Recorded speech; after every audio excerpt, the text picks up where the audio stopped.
Bonjour à tous et à toutes, j'espère que vous allez bien. Aujourd'hui, on s'intéresse à la victoire de Franco. De 1936 à 1939, une guerre civile oppose le gouvernement espagnol à une insurrection nationaliste dirigée par le général Francisco Franco. Compte tenu de la situation géopolitique de l'Europe, le conflit s'internationalise très vite. Plus professionnel, mieux armé, puissamment assisté de l'extérieur, les nationalistes de Francisco Franco avaient tout pour l'emporter. Et pourtant, les rebelles républicains étaient soutenus par l'Union soviétique. Vous en saurez plus sur les raisons de la victoire de Franco? Venez avec moi.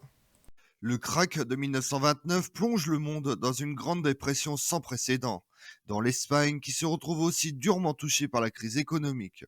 Celle-ci invite le roi Afonso XIII à se tourner vers la légalité constitutionnelle qui revendique les républicains. Aussi se débarrasse-t-il du dictateur Miguel Primo de Rivera, en place depuis 1923, mais cela ne l'empêche pas d'espérer le maintien de la monarchie espagnole. Sauf qu'aux élections d'avril 1931, les républicains obtiennent une écrasante majorité. Afonso XIII est contraint à l'exil, tandis que l'Espagne devient une république. En 1932, déjà, le général Sanjurjo tente sans succès un coup d'État. En octobre 1934, lorsque la droite entre au gouvernement après son succès électoral de novembre 1933, les mineurs des Asturies se soulèvent et le gouvernement républicain envoie, pour les réprimer, la Légion étrangère espagnole commandée par le général Francisco Franco. En Catalogne et au Pays Basque, les mouvements qui réclament l'indépendance dans le cadre d'une république fédérale disposent d'un appui massif. Le Parti socialiste, puissant, s'appuie sur la non moins puissante Union générale des travailleurs. Le Parti communiste, de moindre importance, s'exprime au Cortés, le Parlement, et bénéficie avant et après, pendant la guerre, du prestige grandissant de l'Union soviétique de Joseph Staline.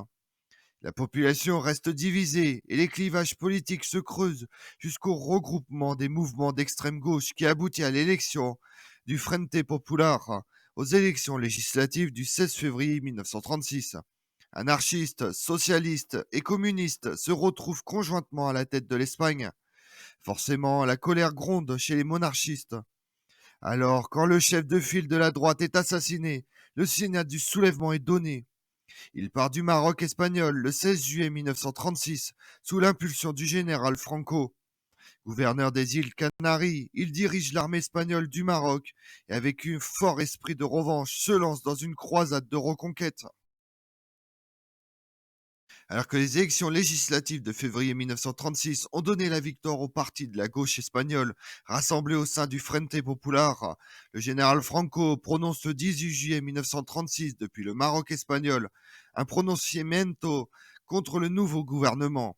Tandis que ses troupes débarquent dans la péninsule, plusieurs garnisons se soulèvent. Séville, Cordoue, Grenade, Cadix, ainsi que la Galice, la Navarre et la vieille Castille se rallient à la rébellion franquiste.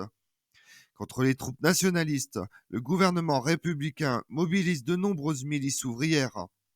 Le conflit prend une tournure internationale compte tenu de la situation politique de l'Europe en 1936. Plongé dans la dépression suite au krach de 1929, le pays se referme sur eux-mêmes. Les nationalismes explosent, ce qui voit d'un mauvais œil les régimes démocratiques. Mais la peur d'une généralisation du conflit lie les mains des dirigeants, comme le président du Conseil des ministres français, Léon Blum, qui propose en août 1936 un accord de non-ingérence. Parmi les 25 pays signataires, certains le respectent à la lettre, comme la Grande-Bretagne, tandis que d'autres trouvent le moyen d'aider les républicains espagnols. C'est le cas de la France, qui laisse passer des armes et des volontaires de l'autre côté de la frontière. Les républicains obtiennent un soutien des soviétiques, mais celui-ci n'est pas important. L'Union soviétique envoie 2000 hommes combattre en Espagne. La principale aide que reçoivent les républicains vient des brigades internationales, qui comprennent 35 000 volontaires de 50 nations différentes, parmi lesquels des communistes, des socialistes, des anarchistes et des antifascistes, ainsi que des écrivains célèbres comme André Malraux ou Ernest Hemingway. Composé de conservateurs, de monarchistes et de formations fascisantes comme la Phalange espagnole, le camp nationaliste est dirigé par le général Francisco Franco. L'armée nationaliste bénéficie du soutien de l'Italie fasciste et de l'Allemagne nazie. Bien équipé, bien encadré par des officiers expérimentés. Le camp des républicains est quant à lui composé de laïcs, de socialistes, de communistes et encore d'anarchistes. L'armée espagnole est désorganisée suite à la formation des milices. En octobre, l'armée populaire de la République espagnole est créée. Elle bénéficie du soutien de l'Union soviétique et des brigades internationales. Cependant, elle reste moins bien encadrée et équipée que l'armée nationaliste. Évidemment, ce n'est pas seulement pour des raisons idéologiques que l'Europe prend parti pour la guerre civile espagnole, mais également pour des motifs économiques et politiques. L'Italie de Mussolini et de Victor Emmanuel III projette d'acquérir des bases militaires aux Baléares, tandis qu'Hitler prépare un terrain favorable à l'Allemagne si le conflit venait à se généraliser. Franco a de l'avance dans le soutien qu'il reçoit des puissances européennes. Cela s'explique par le fait qu'en 1934, Franco a signé un accord avec Mussolini qui s'engageait à fournir des moyens techniques et financiers aux monarchistes pour renverser la République.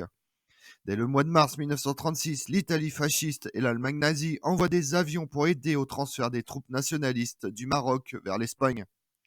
L'Italie envoie 80 000 hommes de ses milices fascistes ainsi que des mitrailleuses et des canons.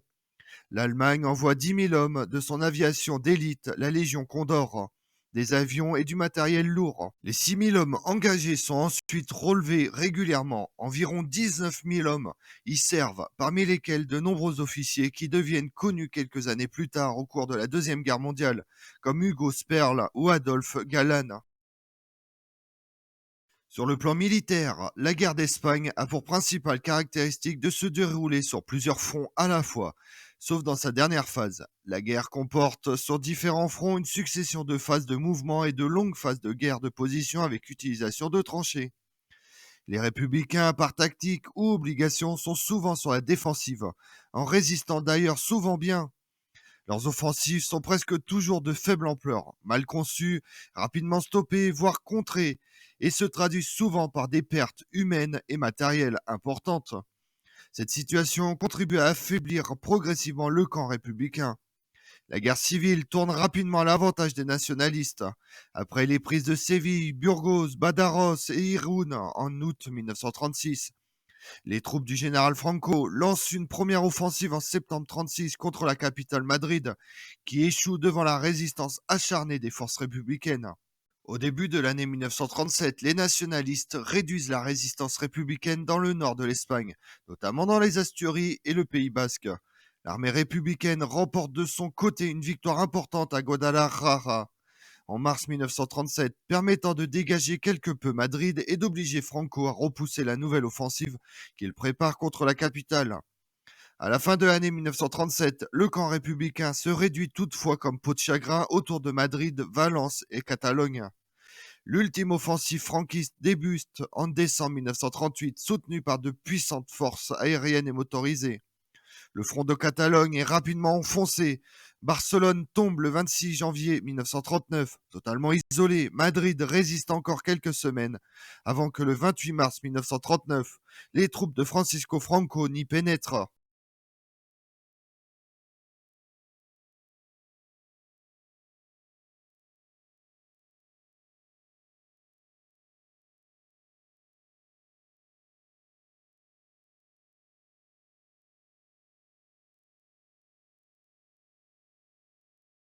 La guerre civile espagnole fut très meurtrière. On dénombre 1 million de morts. Environ 300 000 personnes fuient vers la France, le Royaume-Uni, le Mexique et l'Union soviétique. En 1939, les républicains fuyant la Catalogne après la chute de Barcelone arrivent massivement en France. Victorieux après la prise de la capitale le 28 mars 1939, le général Francisco Franco instaure un régime autoritaire, un parti unique. Les républicains restés en Espagne vont faire les frais d'une répression acharnée de la part du régime franquiste. Franco est nommé Caudillo, le guide, un surnom qui fait écho à ses homologues allemands et italiens, le Führer et le Duce. Cette guerre civile a officialisé le rapprochement entre l'Italie fasciste et l'Allemagne nazie et prouvé l'inefficacité des démocraties. Il est ainsi perçu comme une répétition générale de la Deuxième Guerre mondiale. Comme on l'a vu, la guerre civile espagnole de juillet 1936 à mars 1939 est sans aucun doute l'un des événements majeurs du XXe siècle. Ces conséquences et l'attitude des gouvernements européens pendant la guerre influencent largement sur le déclenchement de la Deuxième Guerre mondiale. La guerre d'Espagne fut un double banc d'essai pour Hitler, pour Staline, celui d'une expérience politique et policière avortée qui préfigure le destin des démocraties populaires. Je vous remercie d'avoir suivi cette vidéo en ma compagnie.